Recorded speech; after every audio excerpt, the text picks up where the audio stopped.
vaig veure va ser, em sembla, l'any 67, a la Terrassa Martínez, la plantació de tigres del carrer. Ja pot ser. Hi havia un senyor amb barba, i no vaig dir en Joaquim Barba, i aquell senyor qui és? El senyor Castellet. Però el que no recordo, després d'aquell dia, quan em vaig tornar a veure. Això no ho recordo, però en el moment que ens vam veure amb més assiduïtat va ser el moment en què jo no vaig incloure el Pere Gimferrer a l'antologia dels novíssimos, sinó que va ser una llarga conversa inicial, en la qual els novíssimos van ser una mena de producte d'aquesta conversa, en la qual el Pere Gimferrer va ser el factor principal, el factor detonant, perquè em va explicar i ensenyar poemes d'altres poetes que pertanyien a la seva generació. Vull dir que amb això no es tractava que jo inclogués el Pere Gimferrer, sinó que, en certa manera, el Pere Gimferrer em va influenciar a mi de tal manera que jo vaig poder construir els novíssimos. Ara, jo no recordo, en aquesta conversa, que tampoc la tinc individualitzada del tot, quins poetes o poemes devia jo portar, però segurament, com a mínim, Guillermo Carnero, Leopoldo María Panero i potser Maria Moix i algun altre. I a la Jerez ja el coneixies. Jo segur el Panero, perquè era el personatge que jo desconeixia més a tots. La Maria la coneixia prou, no sé. I els altres em va ser de molta utilitat perquè hi havia tot un gruix de poetes d'aquesta generació més jove, d'aquell moment, que jo pràcticament desconeixia. Hi havia algun? No, digues. No, perquè jo coneixia, per exemple, el Manuel Vázquez Montalbán, que el coneixia. Aquest també hi era. Sí, jo recordo. I l'antologia es va anar formant a través d'aquest coneixement i a través de les converses amb Pere Gimferrer. Llavors, és curiós perquè l'elaboració del pròleg és una elaboració que jo diria que és paral·lela a la tria dels poetes, perquè allí sí que em sembla que hi ha en Pere Gimferrer no s'hi reconeix tant en el pròleg, tu diràs, t'hi reconeixes en el pròleg dels novíssimos? No tant. A veure, jo el que recordo d'això és la fase prèvia, és la tria de poetes. I recordo 2 episodis de Gimne diferent molt clars. Encara que vam rebre tota mena de pressions, inclús d'una mica no respectava molt el Valente, i després vam ser llargament insultats pel tecnificat, ara ja mort en Pau Descans i José Miguel, ja no ens va agradar ningú per posar-lo, i inversament hi havia un parell de poetes, Carvajal i Colinas, que a mi m'agradaven, no els trobava respecte als altres massa classicistes per lligar-me al conjunt. Això ho recordo perfectament. I respecte al pròleg recordo una cosa que tu has recordar també. El moment que el tenies escrit ens va reunir a casa teva, era flor que recordar que era allò, i ens vas llegir, potser no a tots, però una gran part dels poetes, tots no hi eren, però sí la major part, més alguna parella, entre ells curiosament la que ho era aleshores, i ara el Donació cantant de desenes d'anys meva, la Ruca, i em vaig llegir un pròleg que em sembla recordar que tots vam donar el vistiplau i ningú va suggerir cap canvi. No, suggerir canvis no, però sorpreses sí, i si no expressades en aquell moment, expressades posteriorment, perquè jo recordo, per exemple, que el Manuel Vázquez no acaba d'estar completament d'acord amb la configuració de la generació, del grup generacional. Però, bueno, és a dir, no recordo tampoc que hi haguessin protestes. I per tant, així va... No, protestes al pròleg ni una reflexió, ja t'he dit que la de guanyar, no? Sí, això sí. Per això és diferent, volia ser inclòs. El Manolo, posteriorment, el Manolo Vázquez ha manifestat que, exceptuant-me a mi, els altres van ser en part damnificats per la seva inscripció a un grup determinat que després que coge el seu camí hi ha algun article d'ell sobre aquest tema. Encara que ell no es considera gaire damnificat, perquè diu que com a poeta ho ha estat sempre damnificat, però com que ell volia ser sobretot poeta i la gent el tenia sobretot com a prosista, diu que va arrossegar sempre. Havent publicat els 20 anys de poesia espanyola, per tant, això castellana, Sergi Oral, etc. 20 i 25. Posteriorment va ser els 25, no? Va ser 20 anys i posteriorment va ser els 25 anys. A vista de la polèmica que havia suscitat i del relatiu èxit que havia tingut fins i tot de vendes, en Max Kanner va venir a veure si podíem fer el mateix amb la poesia catalana. Però la poesia catalana, jo prèviament n'havia parlat amb en Joan Fuster, que és el primer que vaig parlar d'aquest tema, Més o menys vam acordar que no es podia fer exactament el mateix perquè entre la repressió lingüística de Catalunya i que molts poetes importants eren a l'exili, era difícil conformar una poesia catalana després de la Guerra Civil, una antologia. I aleshores jo estava doctor i li vaig dir al Cari, escolta, jo tinc un amic que era amic comú de l'altra banda, que era Joaquim Moles, per què no en parlàvem amb Moles? Perquè Moles porta un bagatge de coneixement de la literatura catalana molt superior al meu i si fos d'acord, estigués d'acord, potser podíem elaborar aquesta antologia entre tots dos. I obrim un llum perquè a Moles va veure clarament que no es podia fer l'antologia només de poetes de la postguerra, sinó que seria interessant fer tota la poesia del segle XX. No? I aleshores jo crec que amb les discussions posteriors que vam tenir amb Moles, això va quedar molt més interessant que no haguéssim fet un petit volum de la poesia. Per tant, la meva irrupció, per dir-ho d'aquesta manera, en el món editorial català, el món literari català, va ser per petició d'en Caner per fer aquesta antologia, que la deia Poesia catalana del segle XX. I encara, perdona, hi ha hagut un tercer avatar que no has esmentat, però va ser molt important, els 8 siglos de poesia catalana. L'antologia de l'Aliança va ser posterior i va ser d'una gran importància perquè allò era tota la història de la poesia en bilingüe, Aliança, el Jaime Salinas en aquell moment. I recordo la presentació avui desaparegut Lluís Signoros. Sí, bueno, no he parlat perquè és que és posterior. Sí, però no tant, No, perquè, però, a veure, a partir d'aquesta antologia feta amb Joaquim Moles, podria dir al segle XX, ve la petició d'en Jaime Salinas per publicar Aliança Editorial 8 siglos de poesia catalana. Per això jo he contestat directament a la inclusió, la irrupció... Els 8 siglos va ser una gran utilitat i segurament avui ja no és tan tributari del moment com el llibre precedent, perquè aquest és més històric, és tota una panoràmica. Sí, clar, evidentment. És més, d'aquest se n'ha fet una versió catalana. Aquesta no la conec, però és el mateix llibre. Bueno, 8 segles... però el que més extens i el tocat i coses d'aquestes, no? Però bàsicament és el mateix llibre. Perquè en teoria general de poesia en català no n'hi ha tantes, Doncs, bueno, te l'enviaré, perquè jo no crec que estigui... Bueno, jo conec l'antiga edició de l'Aliança, però això fa molts anys, és l'any 70 o una cosa així. A veure, com a editor, no tan clarament com a Josep Maria, encara que he tingut dues intervencions concretes.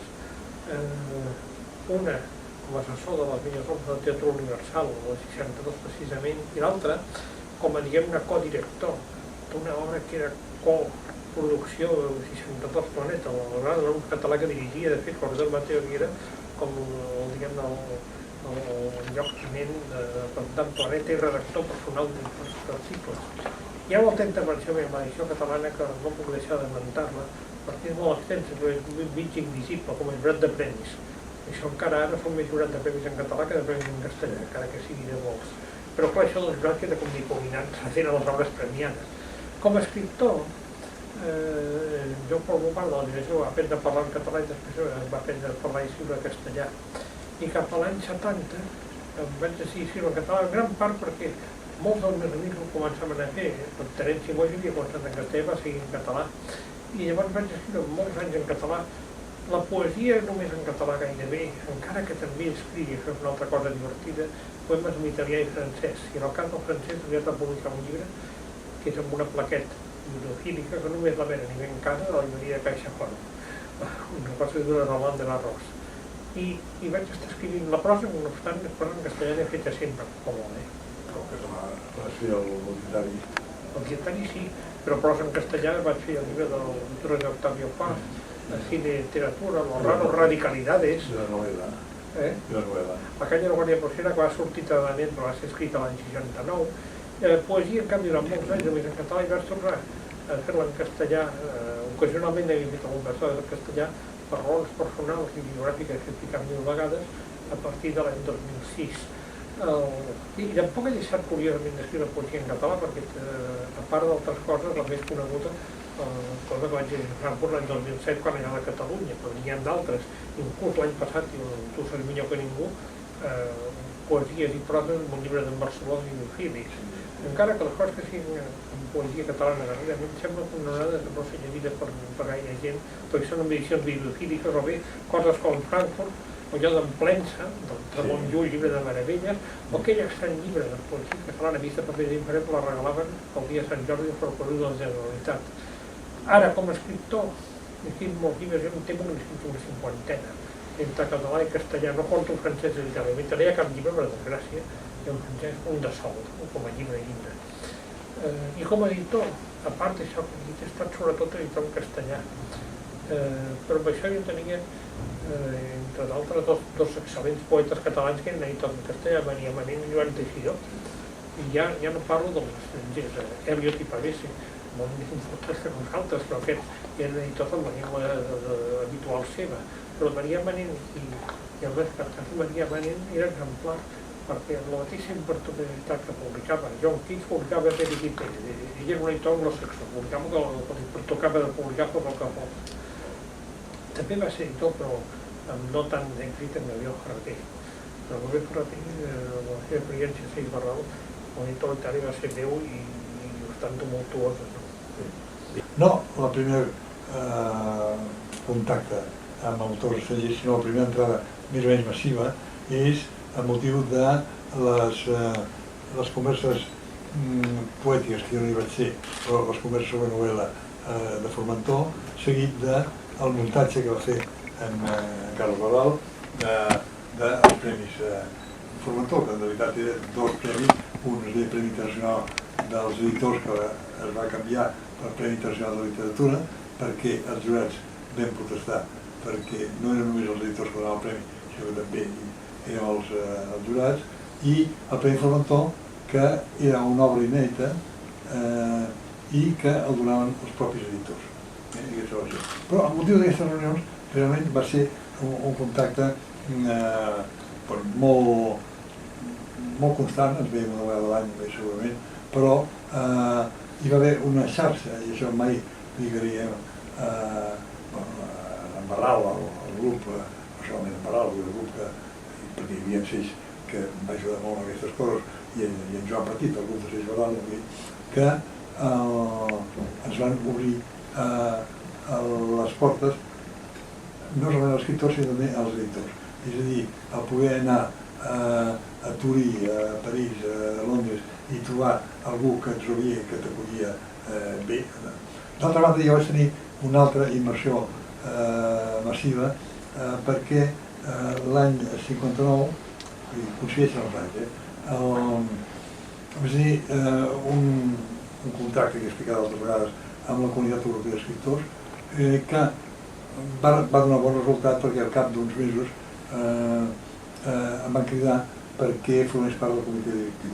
I això, durant pràcticament la dècada dels anys 60, em va fer viatjar molt, sobretot a Itàlia, però em va proporcionar altres viatges com la Unió Soviètica i, sobretot, un coneixement abundant, possiblement massa abundant, i que no podia profunditzar amb una sèrie d'escriptors que no cal anomenar perquè seria una llista bastant llarga, però d'escriptors coneguts des de, per dir-ho així, Ungaretti, que és un dels que vaig tractar més, fins a escriptors soviètics que vaig conèixer a la Unió Soviètica i que alguns dels quals han desaparegut, però altres s'han mantingut com Solokhov, etc.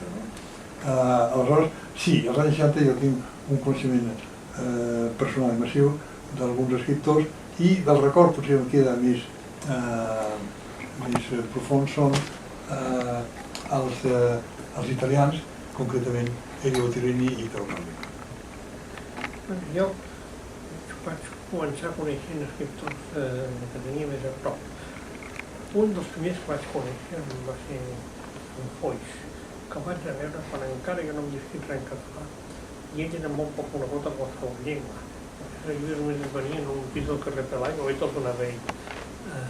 I el vaig veure l'any 63-64, em va llegir el seu poema Amor i Lluny i Joan 23. Tot amor és la tenen un altre amor. I al mateix temps vaig conèixer Joan Brossa, que vivia en aquella mena d'àtic o no arribava a ser golfa de l'Almes Travesser, que la veia a vegades cada dia i tot.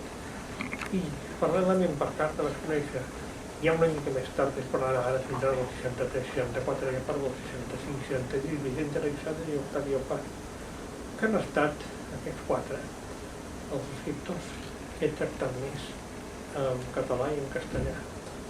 Pol Prosa, Alexandre i Octavio Paz, vull dir dels més grans que m'he tractat moltíssim més, no t'he sentit parlar gaire d'ells.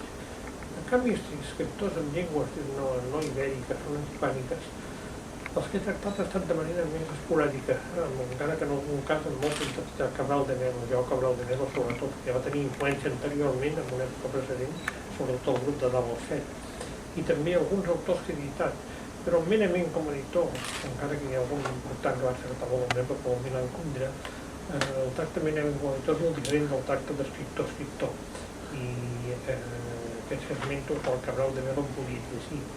També em pot llegir, i m'admira molt, jo l'admiro l'Alba Antunes.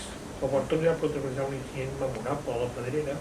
Jo havia presentat un llibre d'ell i es va esdevenir que en comptes de passar això ella va presentar a mi en el públic. Però el llibre era d'ell, no meu. Va convertir-se en una presentació de mi feta per l'Alba Antunes, no de l'Alba Antunes feta per mi. Però fora dels que em podia llegir, que me'n Kundera, per exemple, només em podia llegir traduït. I entre això que els tractava sobretot com a editor no puc dir que tenim una relació profunda. En canvi, escriptors hispànics han tractat moltíssim més, alguns de manera esporàdica, com Borges, en canvi d'altres bastant més, com Sábato o Carlos Fuentes, i hi ha hagut també algun altre brasiler, Raúl de Campos, per exemple, algun altre portuguès, Eugenio de Andrade. En general, jo només crec que els escriptors poden tractar de veritat d'escriptors, i cada un llegeix l'altre en la seva llengua, i que el tracte d'escriptor-escriptor és molt diferent del tracte d'editor-escriptor, encara que un autor sigui escriptor, si no actua com a tal, és editor i res més, és un altre tipus de relació. Sí, completament d'acord. Hi ha un altre autor, o més ben dit, autora català molt important, Rodoreda, que l'han tractat tots dos. I és més, jo em sembla que sempre, o gairebé sempre, no sempre, no? Però moltes vegades l'hem vist tots dos plegats. Tant a Barcelona com a Romanyà de la Selva. Una vegada l'hem vist separadament, però jo l'he vist més una vegada amb tu, a Romanyà de la Selva i a Barcelona. I una altra encara, al Pare Batllori. I bé, jo el que no he parlat és que dels autors catalans i castellans que he conegut perquè seria llarg. I aquí ve un fet important, que no s'ho quedat el que era, que és molt diferent la relació d'escriptor-escriptor a la relació d'editor amb escriptor, escriptor o editor. Però, en alguns casos, és possible sobrepassar la petita distància o més gran distància que hi ha des d'un seient amb una taula on darrere hi ha un director literari. I això s'ha produït en el cas d'alguns escriptors catalans i concretament a la Rodoreda.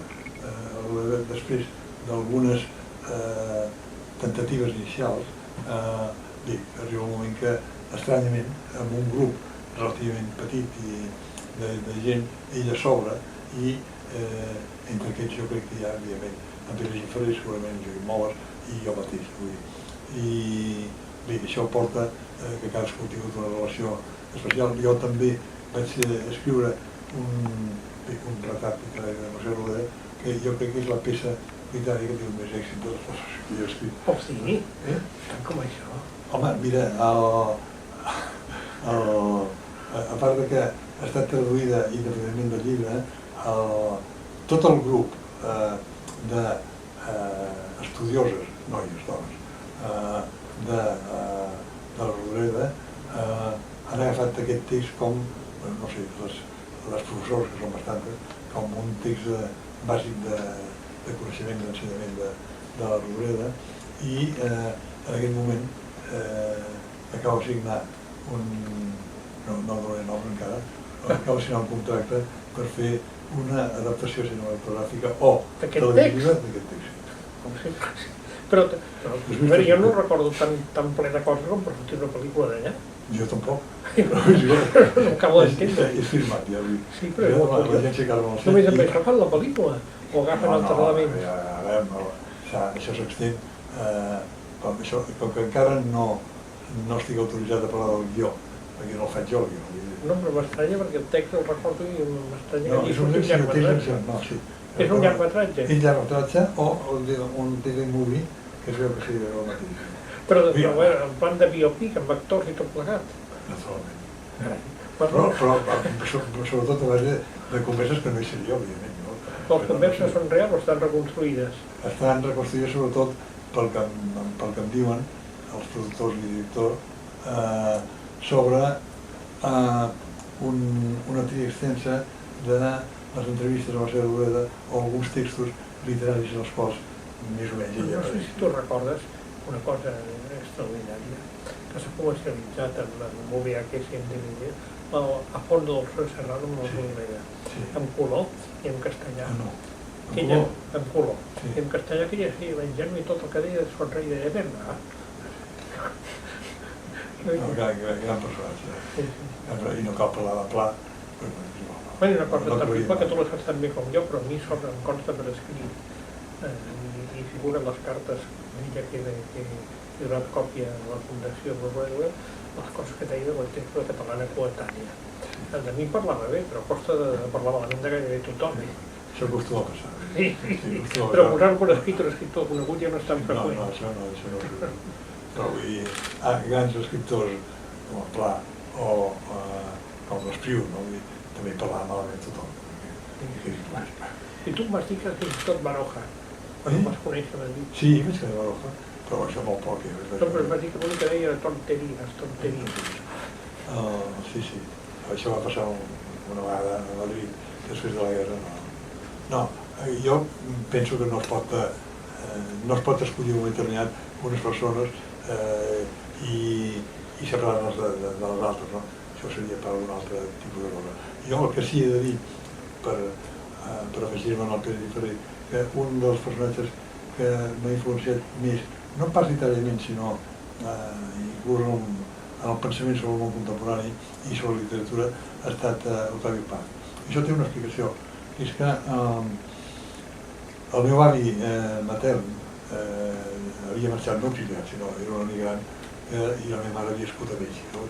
Aquest home, quan es va assabentar i va començar a fer unes primeres passes literàries i sabia perfectament que hi havia censura a Espanya, va enviar una sèrie de llibres del Fons de Cultura Econòmic de Mèxic.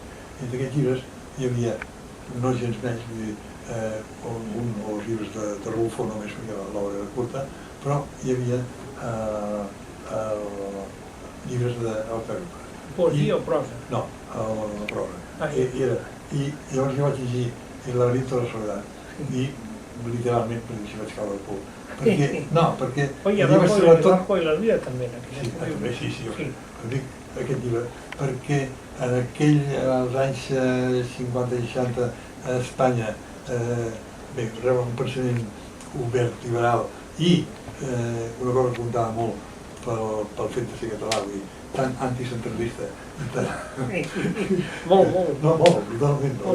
Contra Mèxic, el districte federal... No, i a més era panhispànic, el català, el portuguès, el gallec, tot això, sí. Això va fluir brutalment. Després, posteriorment, vaig conèixer aquí i a Mèxic i no vaig tenir tanta amistat com tu, ni he conegut tant l'obra com tu, però és un dels grans autors que m'ha impressionat. Jo vaig tractar molt, a mi que en aquest cas, encara que fos editor d'escriptors, en una època posterior a la teva, no els coneixia abans a Formentor i Mesino. Sí. I jo, en canvi, vaig conèixer més tard, quan ell era a l'Índia, quan va arribar a l'Índia, i el vaig tractar molt més que tu, però en una època més moderna, vull dir així. I també el van enviar al Beirut moltes vegades, a Barcelona, per exemple. Ell venia de l'Índia, fugint... Bueno, de l'Índia això era molt... No, dimitint. Sí. Amb un vaixell que arribava a Barcelona i el van sortir a rebre. Me'n recordo que el moll era en Fèlix de Juan Carlos i després hi havia, esperant, amb una mena de carcatí estrany, García Márquez, és impossible, però així era, Carlos Fuentes i algun altre, Cortázar, no, perquè Cortázar havia de veure què passava a Praga en aquell moment, l'any de l'última de Praga, i va haver un sopar després que va organitzar el Jaime de Lleman i l'estudi dels delegats, no recordo quanta gent, molta gent. Ara jo crec, Pere, que aquí hi ha una part de història que no ha estat escrita, i no sé per què, si no ha estat escrita és culpa nostra, no? Vull dir que és la relació de la gent que ha passat per Barcelona o que ha vingut a través dels premis aquests de això, i la relació que hem tingut amb ells. No vull dir amb la literatura catalana en text, perquè això no es va produir per circumstàncies complicades i que seria difícil d'esbrinar d'aquests moments. Però hi ha unes persones que vam tenir aquest privilegi o que el vam saber buscar i crear. No? I clar, aquí entraria doncs, el García Márquez i el Vargas Llosa i tota la gent que va passar aquells anys. Però García Márquez, sobretot Rodoreda i Vargas Llosa, tirant-lo blanc. I inversament, Octavio Paz, els que havia conegut ell a Mèxic, en Carné, per exemple. Sí. Bueno, no sé, abans Joaquim Boles,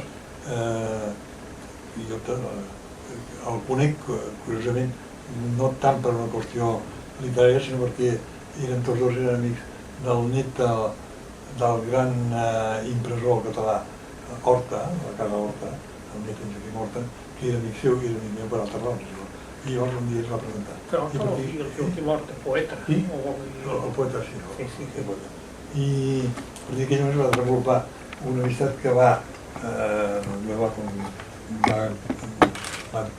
acabar fent l'antologia del qual hem parlat i va ser un treball molt intens d'uns mesos als quals ells venia una o dues tardes a la setmana a casa meva, i vam estar treballant. I esclar, a partir d'aquest treball de contacte personal directe es va crear una amistat que ha durat fins avui, que espero que duri encara el temps que ens toqui. Però tu tens una altra versió? No tant, jo el vaig conèixer a través de Terenci Moix. Terenci Moix, el seu torn, el vaig conèixer, em sembla una mica abans que tu,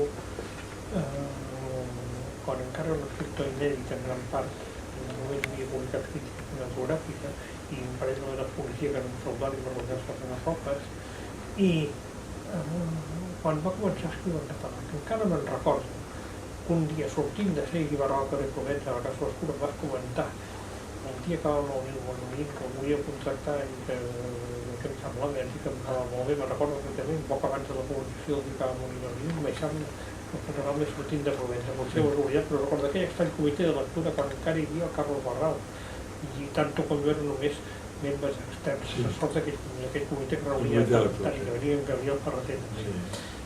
I quan a través del Terenci ja vaig conèixer molt, però perquè ens agradava molt la crítica cinematogràfica i el cinèfil, em va presentar un dia al Mercat de Sant Antoni, en Joaquim Boles, que l'he tractat moltíssim.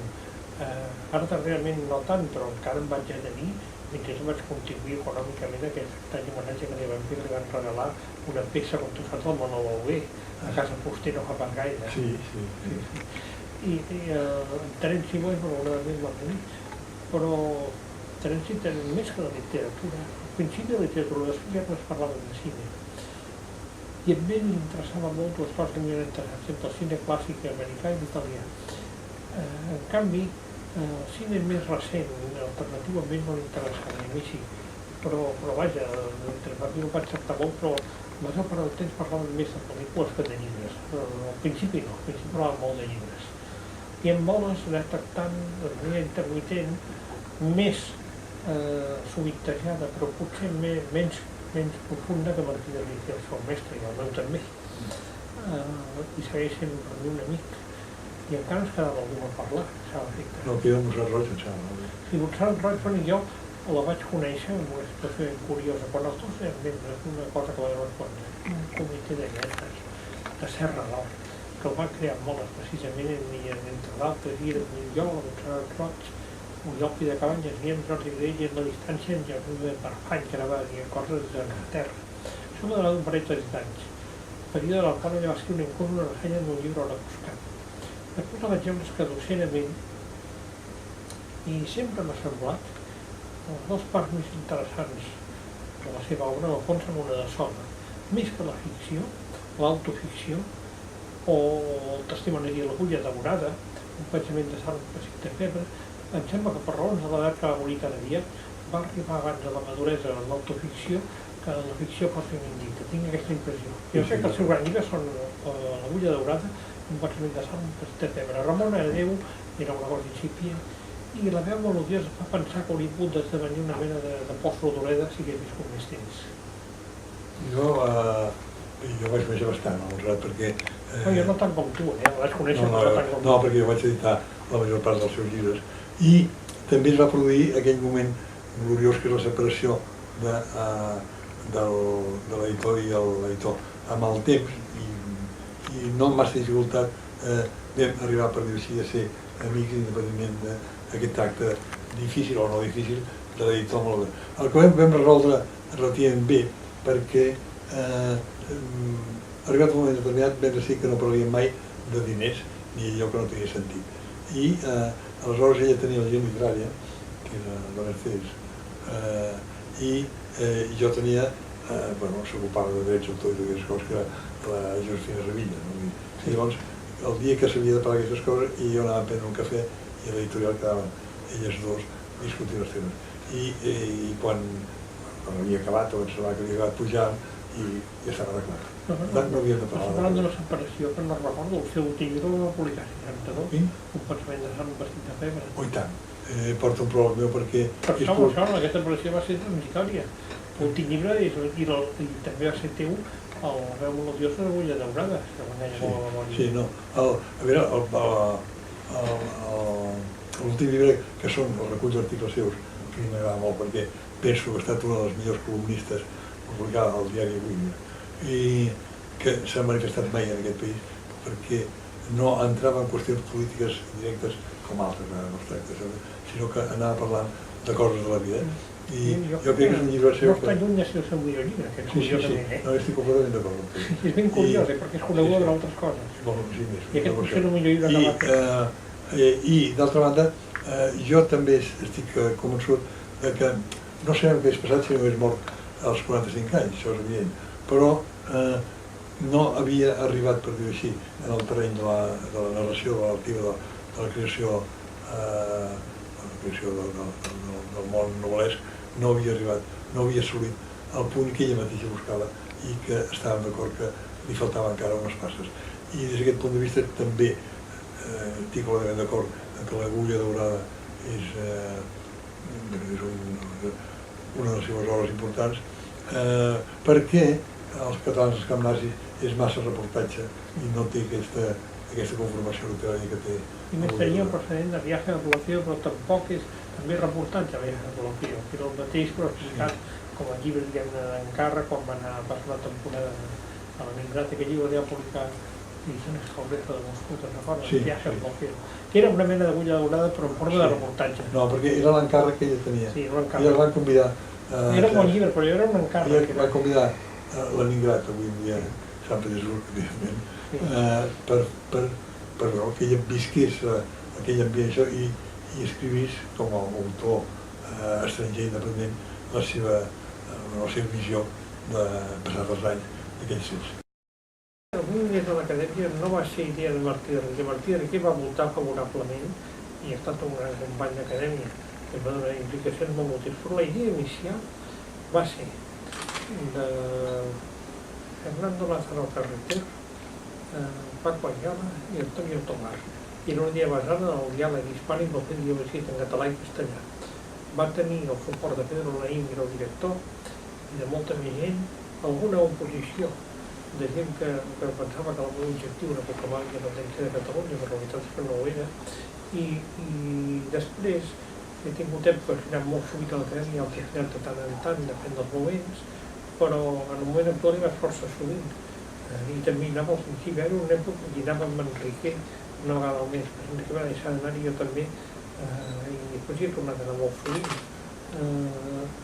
He conegut 2 o 3 acadèmies diferents, la que vaig entrar jo, que hi havia molta gent que no gaire més tard va morir, però vaig arribar a tractar-los, com ara Damas Alonso, o Emilio García Gómez, i l'actual. I sempre m'he recordat d'alguns acadèmics catalans anteriors, ben coneguts, però no coneguts avui com a acadèmics encara que eren Rubio Lluc, Fèlix Torres Amat, Víctor Balaguer, aquests eren precedents escriptors catalans, a vegades en català i castellà, a vegades en castellà només o en català només, com precedint. I ara mateix en Martí de Riquer, que té 97 anys però té el cap molt clar. Abans he de fer obligatòriament, perquè l'any que ve, el 2012, Edicions 62 farà 50 anys. I aquests 50 anys, ara estic una miqueta avalat perquè he de preparar una sèrie d'escrits i per mi ha de conformar un catàleg o diferent, o fer un pròleg que recollís una part del pròleg que vaig fer en els primers 25 anys. I és el moment que estic en aquestes coses, aquesta tentativa de balanç. Jo crec que no sóc jo qui he de fer el balanç és el catàleg. El catàleg és un catàleg espectacular. El que sigui espectacular no vol dir que sigui tot bo ni fantàstic, ni totes aquestes coses, ni que hagi atret milers i milions de lectors. Vol dir que és un catàleg fet amb un gran interès per part meva, però bàsicament fet per tota una sèrie de col·laboradors, és a dir, que m'ajuda a fer-ho tota una sèrie de col·laboradors, que també seria llarguíssim de dir, començant per en Moles, però ja per exemple, jo tenia un assessor, un bon amic d'en Pere, que era l'Ernest Lluc, que inclús quan era ministre de Sanitat, tant m'arribava una carta, un sobre, i a obrir el sobre hi havia un retall d'un llibre anglès o americà que me l'enviava perquè el traduís o estudiés aquest tipus de coses. Llavors, col·laboracions d'aquest tipus n'he tingut moltes. Som molts amics els que han aportat idees i fer aquest balanç, sí, és un balanç d'un editorial que ha estat important a la literatura catalana, òbviament, però jo ben bé, inclús en aquest moment, no sabia valorar-lo del tot. I prefereixo que això, amb el temps, ho vagi fent la gent, ho vagi comentant, de la manera més objectiva possible, perquè jo aquesta objectivitat no la puc tenir. Jo, el cas de Siri Bernal, no 40 sinó 100 anys. Però naturalment no m'he viscut 100 anys, sinó que he intervingut de maneres molt diverses en 40 d'aquests 100 anys. Però hi he passat gent molt diferent, alguns que no vaig tractar gairebé gens en tant que editors, i altres que sí que els he arribat a tractar. I crec que només limitadament el que he de dir és el que jo he pogut fer. Jo penso que tot editorial 62 és excepcional per raons idiomàtiques, tot editorial normal, 62 en aquest sentit, per bé i per mal no és tan normal perquè a partir de la situació normal té un 50% del que publica, que tant se val publicar-lo com no publicar-lo a tots els sentits, i el 50% restant, un 25% és condemnat a l'oblit i un 25% quedarà. Sabent això, i sabent que he intervingut en tot el 100% del prescindible i el no prescindible, el durable i el no durable, jo estic content d'haver fet la tria de l'edició i no la del món universitari o del periodisme literari, perquè he pogut fer tres coses amb el marge d'en Sergi Roca, que és publicar alguns mestres i amics, com l'Albert i Alexandre, l'Octavio Paz, entre molts altres, o Juan Multisola, per exemple, publicar algunes produccions importants, potser la que més recordo el llibre de Transfosivo de Pessoa i el Walter Mills de Juna Barca, que demà en castellà, i donar a conèixer escriptors nous, des dels anys 70, fins als anys 2000, 2003, 2004, Isaac Rosa, passant per Bolaño o per Muñoz Molina. Això darrer, en realitat, és la tasca específica de l'editor, i circumstàncies globals, donar a conèixer autors nous, cosa que també he fet 62. I crec que una persona que és escriptor i vol dedicar-se al món editorial justifica si pot fer aquestes coses, amb major o menor mesura.